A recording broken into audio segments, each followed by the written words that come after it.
ঠিক 10 বছর পর সে ফিরেছে গ্যারিসন বারে, তবে সেখানকার কেউ তাকে চিনতে না পেরে ভাবছে, আরে এই সস্তা থমাস সেলবি এলো কই থেকে। কিন্তু এই অপমানের শোধ সে বুলেট দিয়ে নয়, বরং নিজের কাছে থাকা গ্রেনেডের পিন খুলে ওই ছোকরা জামার ভিতরে দিয়ে তাকে ছাতু বানিয়ে দেয়। আর এটাই হলো the great sigma man Thomas Shelby. কিন্তু এত বছর ধরে সবার চোখের আড়ালে হারিয়ে থাকা এই মানুষটা আবার কেন ফিরল? কি এমন ঘটেছে যে সবকিছু ছেড়ে দেওয়া থমাস সেলবি আবারও রক্তের খেলায় নামতে বাধ্য হচ্ছে? এই সব প্রশ্নের উত্তর দিতে হাজির হয়ে গেলাম তোমাদের most wanted movie Peaky Blinders the immortal ম্যানের এক্সপ্লেনেশন নিয়ে। মুভি শুরু হয় দ্বিতীয় বিশ্বযুদ্ধের সেই উত্তাল সময়ে। নাজিরা তখন খেলছে এক ভয়ঙ্কর গেম। তাদের গোপন আস্তানায় বসে তৈরি হচ্ছে হুবহু আসল পাউন্ডের মতন দেখতে জাল নোট, যা দেখে কারো বোঝার সাধ্য নেই যে কোনটা আসল বা কোনটা নকল। তাদের মাস্টার প্ল্যান ছিল এই পাহাড় সমান টাকা দিয়ে ইংল্যান্ডের অর্থনীতিকে কোনো যুদ্ধ ছাড়াই পুরোপুরি ধ্বংস করে দেওয়া। আর এই বিশাল অঙ্কের জাল নোটের ট্রানজ্যাকশন সামলানোর দায়িত্ব দেওয়া হয় জেনারেল জনকে, যে কিনা এই জাল নোটগুলো নিয়ে ট্রেনের বগিতে করে ইংল্যান্ডের উদ্দেশ্যে রওনা হয়ে যায়। এবার চলো আমরা ফিরে যাই সেই প্রিয় শহর বার্মিংহামের স্মল হিথে। স্মল হিথ এখন অনেক উন্নত, কারণ বিএসএফ ফ্যাক্টরি এখন অনেক বড় পরিসরে অপারেট করছে। কিন্তু ঠিক সেদিন রাতে ঘটে জার্মানদের বিভীষিকাময় এয়ার স্ট্রাইক, যার ফলে পুরো শহর ধ্বংসস্তূপে পরিণত হয়। তার মানে তো বুঝতেই পারছো, জার্মানরা ইতিমধ্যেই ইংল্যান্ডের মাটিতে তাদের আক্রমণ শুরু করে দিয়েছে। কিন্তু এত কিছুর মাঝে আমাদের সিগমা ম্যান কোথায়? ঠিক এই প্রশ্নের উত্তর পেতেই আমরা চলে যাই স্মল হিথ থেকে অনেক দূরের একটা জিপসি গ্রামে।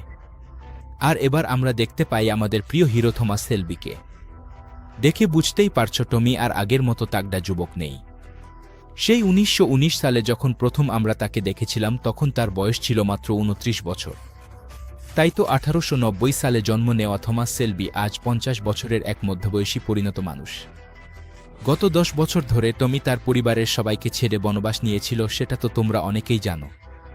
এই টানা 10 বছর টমি বাস করছে একটা বাড়িতে, যার পাশে রয়েছে তার মেয়ে রুবি সেলবির কবর এবং বড় ভাই আর্থার সেলবির সমাধি।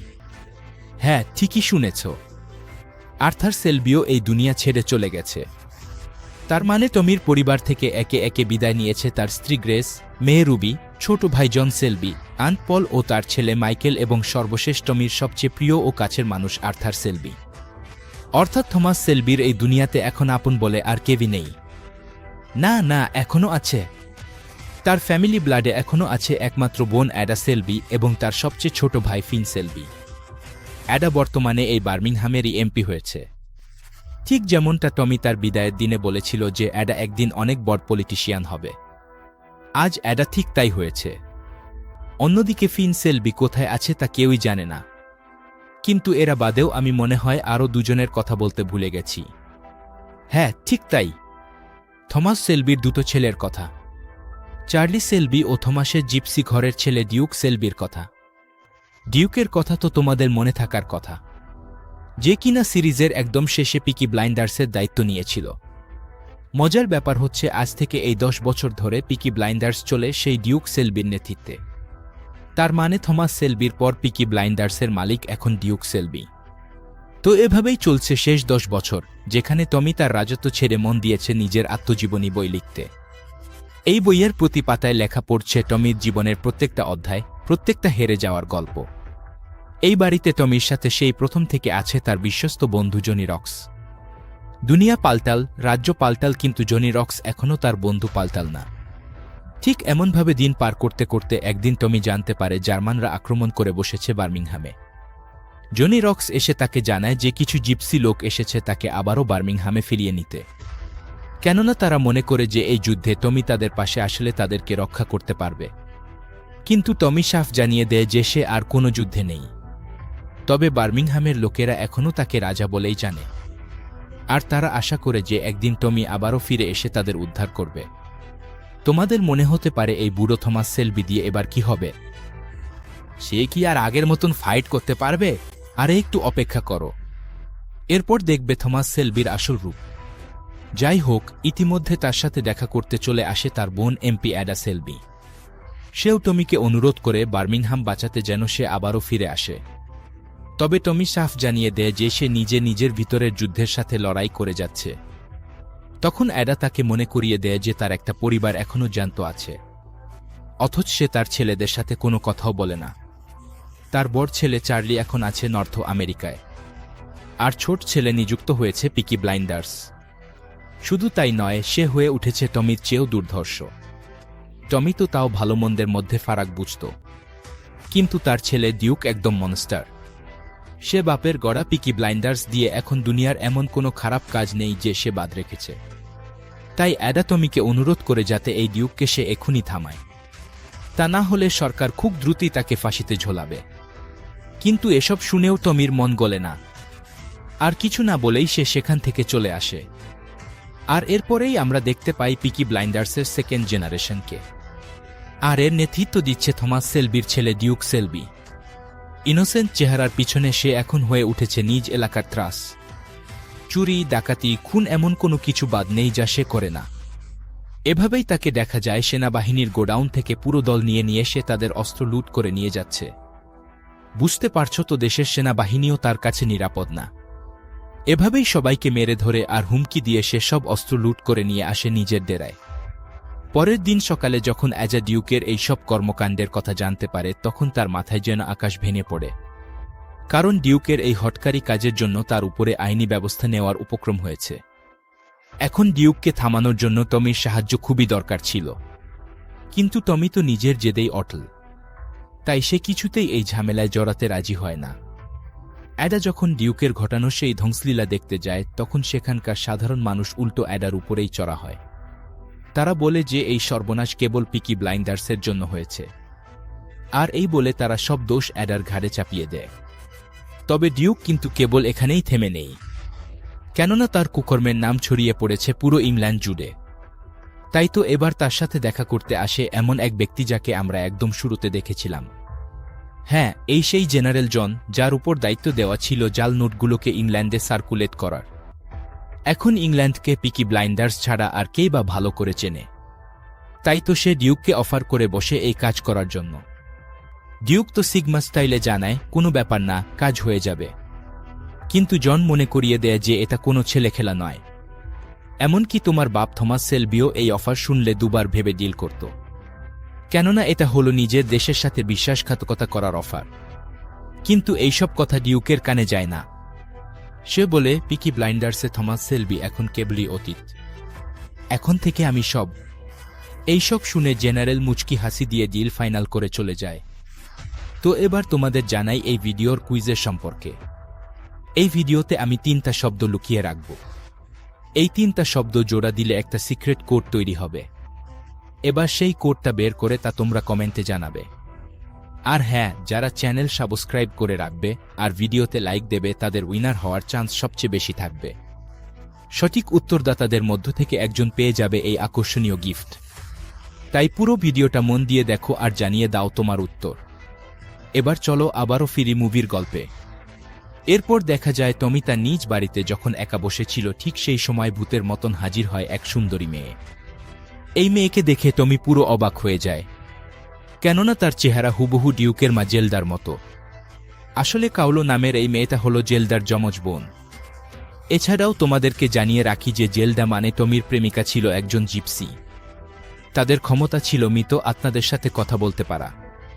তো এখানে কাউলা তাকে জানায় যে সে নাকি তার বোনের সাথে কথা বলে জেনেছে যে টমি যদি নিজের এই অপরাধবোধ আর তার মাথায় ঘুরতে থাকা সব আত্মার আর্তনাদ ভুলতে চায়, তাহলে সে যেন তার ছেলে ডিউককে হেল্প করে। সে জানতে পেরেছে ডিউকের অনেক বড় বিপদ আছে সামনে, আর এই বিপদ থেকে কেবল টমি তাকে উদ্ধার করতে পারবে। তাই তারা চায় টমি যেন তার ছেলেকে এই নরকের হাত থেকে বাঁচায়, আর এর বদলে টমি যে মানসিক শান্তি খুঁজছে তারা তা তাকে ফিরিয়ে দেবে। এই শান্তি শব্দটা শুনে টমির মন কিছুটা নরম হয়, কারণ নিজের এতগুলো মানুষের বিয়োগ তাকে কুরে কুরে খাচ্ছিল, যার ফলে সে না পারত নিজেকে শেষ করতে, আবার না পারত এসব সহ্য করতে। কিন্তু টমি এখনো জানে না তার নিজের ছেলে তার জন্য কত বড় এক ভয়ানক ফাঁদ পেতে বসে আছে। এদিকে অ্যাডা সরাসরি ডিউকের কাছে গিয়ে তার এমন অপকর্ম বন্ধ করতে বলে, অন্যথায় সে বাধ্য হবে তাকে অ্যারেস্ট করতে। কিন্তু কে শোনে কার কথা? ডিউক সাফ জানিয়ে দেয় যে তার পরিবারের সবাই মরেছে ওই থমাস সেলবির জন্য। তাই এখন সে যা করবে তার জন্য কারোর পারমিশন সে নেবে না। মানে বুঝতেই পারছো যে ডিউক তার বাবাকে কতটা ঘৃণা করে। তবে যাবার আগে অ্যাডা তাকে সাবধান করে দিয়ে বলে যে এখন যেমন টমির মাথার উপরে কেউ নেই, একদিন তোমার মাথার উপরেও কেউ থাকবে না, আর এরপর তোমাকে রাস্তায় পড়ে মরতে হবে। এই বলে অ্যাডা সেখান থেকে সোজা চলে যায় সেসব মানুষের কাছে যারা নিজ চোখে দেখেছিল ডিউক তাদের অস্ত্র চুরি করছে। অ্যাডা আসলে চাইছে সেখানকার মানুষদের জবানবন্দি নিয়ে ডিউকের বিরুদ্ধে একটা শক্ত আইনি ব্যবস্থা নিতে।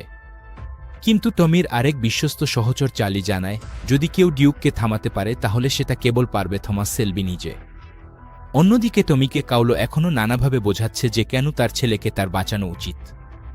সে জানায় যদি টমি তার ছেলেকে এই বিপদ থেকে বাঁচায় তাহলে সে সব মৃত আত্মাদের সাথে টমির কথা বলার ব্যবস্থা করে দেবে, এমনকি আজীবনের জন্য তাকে তাদের কাছ থেকে মুক্ত করে দেবে।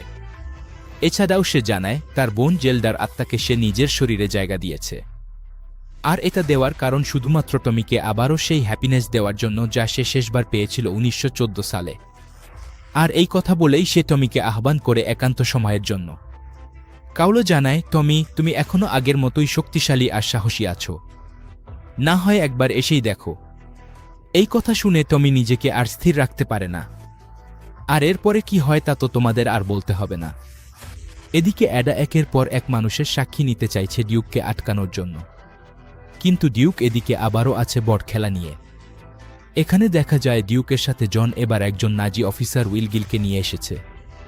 উইলগিল আসলে জানতে চায় যে ডিউক কিভাবে এই বিপুল পরিমাণ জাল নোট পুরো ইংল্যান্ডে ছড়িয়ে দেবে।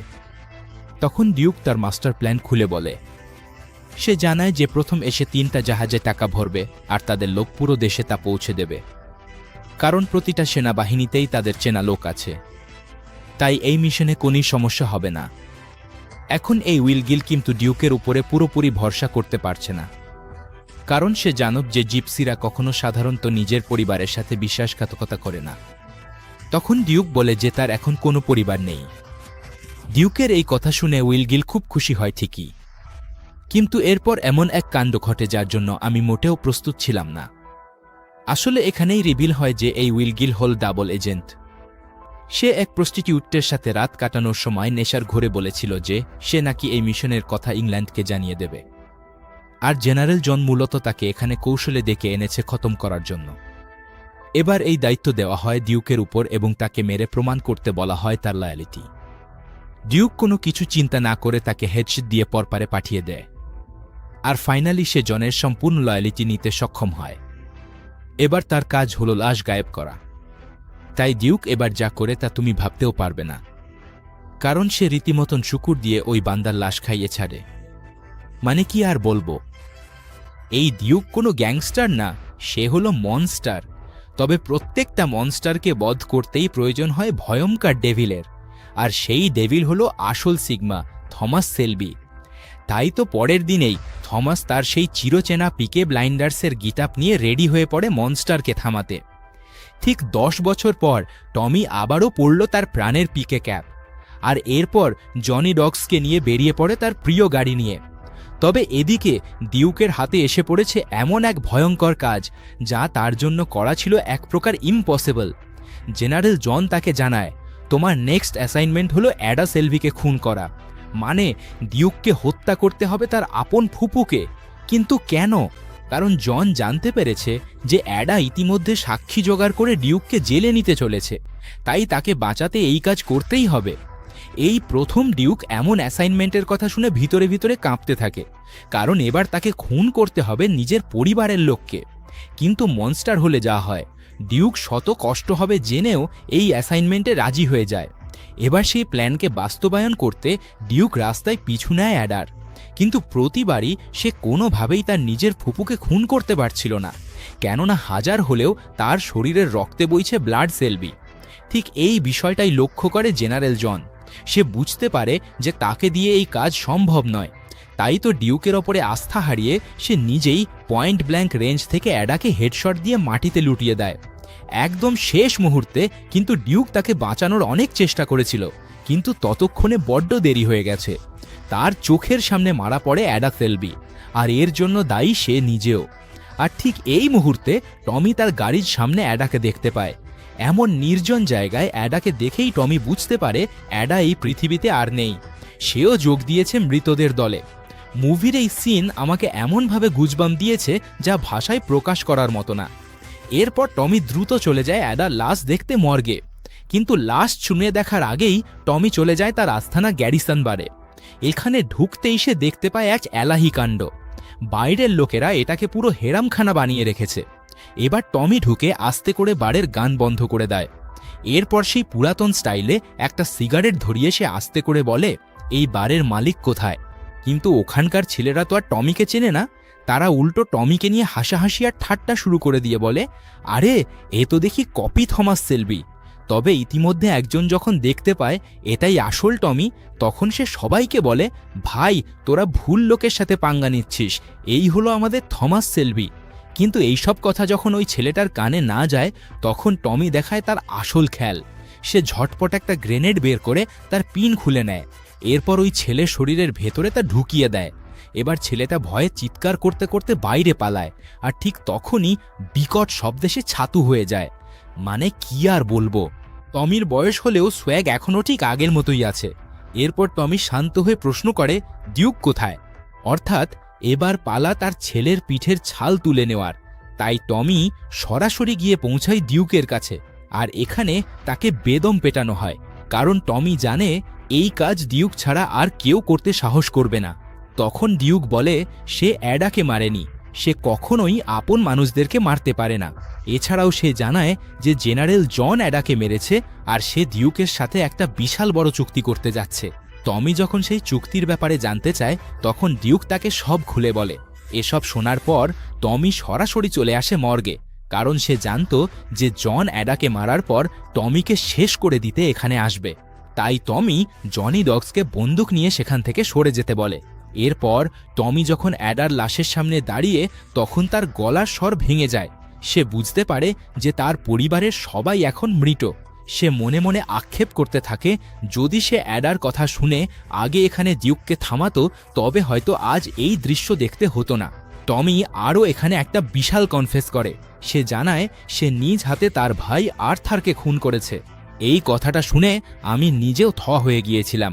থমাস সেলবি তার ভাইয়ের আসল হত্যাকারী। কিন্তু কেন? আসলে আর্থার নিজেও তার স্ত্রী সন্তান হারিয়ে একদম উন্মাদ হয়ে যায়। তাই মৃত্যুই ছিল একমাত্র পথ তাকে শান্তি দেওয়ার, যার ফলে শত কষ্ট বুকে নিয়ে এই শান্তি দিতে বাধ্য হয় থমাস সেলবি নিজে। একবার ভাবো, একজন মানুষ যে নিজের ভাইকে মেরেছে, যার বোনকে তার চোখের সামনে খুন করা হয়েছে, এখন সেই মানুষটা একা দাঁড়িয়ে আছে তার বোনের লাশের সামনে। হ্যাঁ, এটাই থমাস সেলবির জীবনের সবচেয়ে কঠিন মুহূর্ত। এভাবেই কিছুক্ষণ পরে সেখানে জন চলে আসে টমিকে মারতে। শুরু হয় দুই পক্ষের মধ্যে এক ভয়াবহ গোলাগুলি, তবে কেউ কাউকে ঘায়েল করতে পারছিল না। মজার ব্যাপার হলো, তারা দুজনে একে অপরের গুলি চালানোর ধরন দেখে বোঝা যায় যে দুজনেই পাক্কা যোদ্ধা।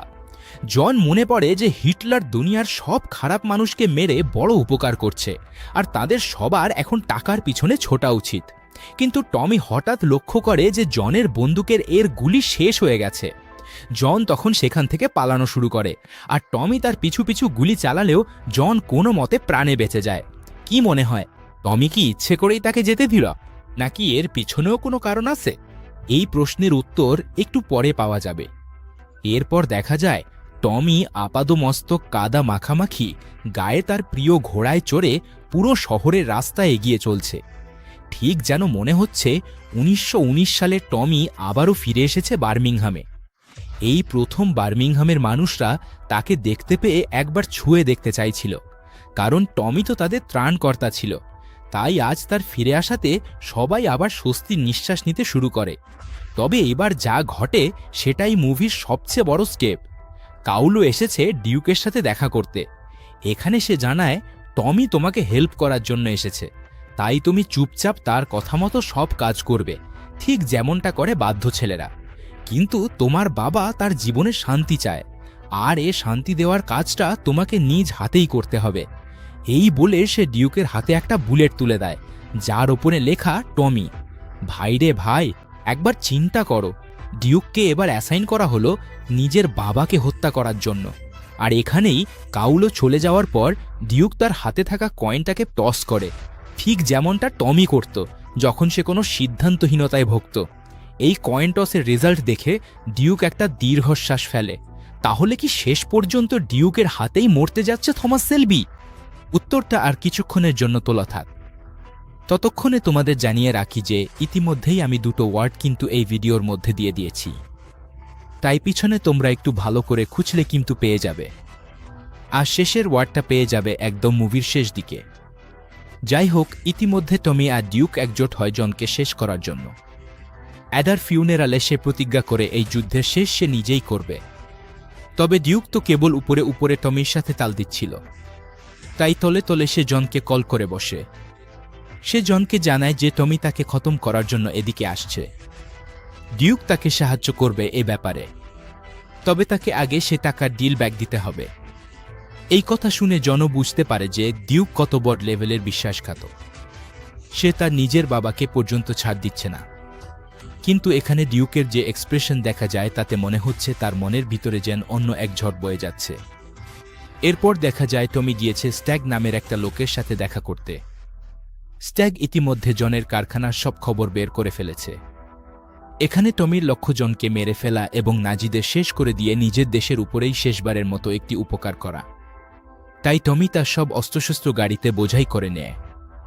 এরপর স্ট্যাগের কাছে ডিউকের প্রশংসা করে সে বলে যে ডিউকের উপরে তার পূর্ণ ভরসা আছে। এরপর তারা সবাই মিলে ফ্যাক্টরিতে ঢোকার জন্য আলাদা রাস্তার ম্যাপ খুঁটিয়ে দেখতে থাকে। ঠিক হয় যে তাদের দলবল পানির রাস্তা দিয়ে ঢুকবে এবং সেই লুকানো জাল নোটগুলো তারা খুঁজে বের করবে। আর টমি নিজেই টানেলের রাস্তা দিয়ে ভিতরে যাওয়ার সিদ্ধান্ত নেয়। তবে স্ট্যাগ তাকে সাবধান করে দিয়ে বলে যে লিভারপুল এলাকায় এখন ভয়াবহ যুদ্ধ চলছে, যার ফলে টানেলের ওই পথ দিয়ে যাওয়াটা ভীষণ বিপজ্জনক হতে পারে। কিন্তু টমি নাছোড় বান্দা, সে ওই দুর্গম পথ দিয়ে যাওয়ার জেদ ধরে। পরের দিন টমি তার বইয়ের লেখাটা শেষ করে। সেখানে সে তাদের ছেলেদের কথা লিখেছিল। তার মনে হচ্ছে ডিউক এখন আগের চেয়ে অনেক বেশি যোগ্য হয়ে উঠেছে, কারণ সে বিশ্বাস করছে ডিউকই তার আসল উত্তরসূরি।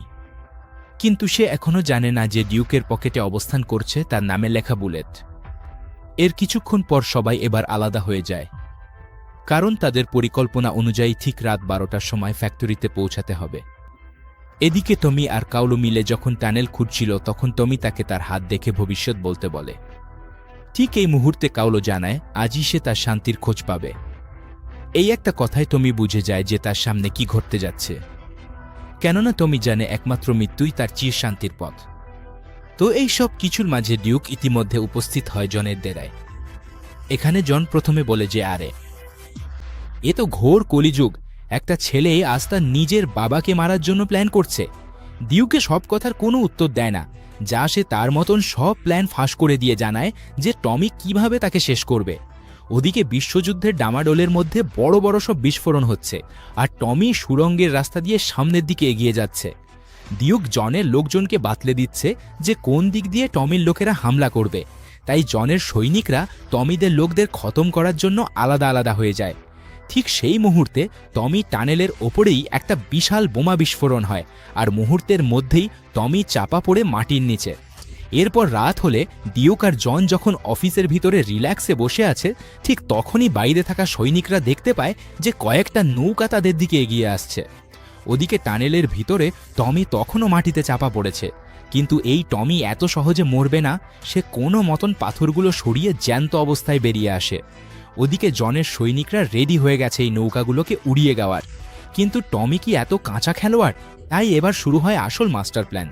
টমির সব লোকেরা কে নৌকা থেকে লাফিয়ে পড়ে নদীতে, আর এর পরপরই যখন নৌকাগুলো ঘাটে ভেড়ে তখন বিশাল এক বিস্ফোরণে পুরো সৈন্য নিয়ে তা উড়ে যায়।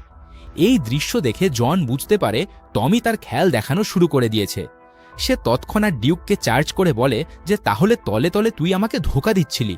ঠিক তখনই ডিউক জানায় এই প্রথম আমি আমার কয়েনের টসের উল্টো সিদ্ধান্ত নিয়েছি। আমার কয়েন টসে বলা ছিল আমি টমিকে শেষ করব, কিন্তু এই কাজ আমি কখনোই করতে পারবো না, কারণ এই পিকি ব্লাইন্ডার্স বা জিপসিদের রাজা যার রুমবাও আমি নই, সেই রাজা হলো থমাস শেলবি। জেনারেল জনের এই সব কথা শুনে যেন আকাশ থেকে পড়ে। সে ভাবতেই পারেনি যে ডিউক শেষমেশ তার বাপের পথেই হাঁটবে। তখন সে তাচ্ছিল্য করে বলতে থাকে যে যেই বাপের জন্য তুই এখানে পড়ে আছিস সেই বাপ তো তোকে একা ফেলে রেখে চলে গেছে, কেমন বলো তুই? তবে ঠিক সেই মুহূর্তেই ঘটে এক বিশাল বিস্ফোরণ। আর মাটির নিচ থেকে উঠে আসে থমাস সেলবি। এই দৃশ্য দেখে ডিউক নিজেও হতবাক হয়ে পড়ে, কারণ সে বুঝতেই পারেনি যে এত মারাত্মক কৌশলে টমি সব আগে থেকেই প্ল্যান করে রেখেছে। এরপর শুরু হয় তুমুল লড়াই।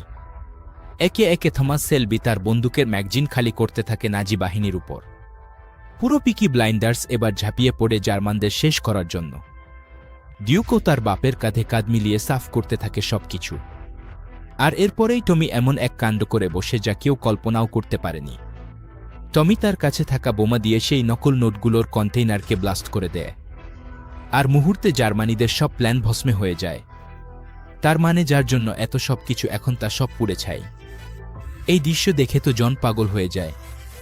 সে দ্রুতই পালানোর চেষ্টা করে, কিন্তু টমি তার সামনে এসে দাঁড়ায়। আর ঠিক এই মুহূর্তে জন পরপর দুটো গুলি চালিয়ে দেয় টমির বুকে। কিন্তু থমাস সেলবি এক চুল না নড়ে তাকে হেডশট দিয়ে পরপারে পাঠিয়ে দেয়। ফাইনালি সব মিশন সাকসেস।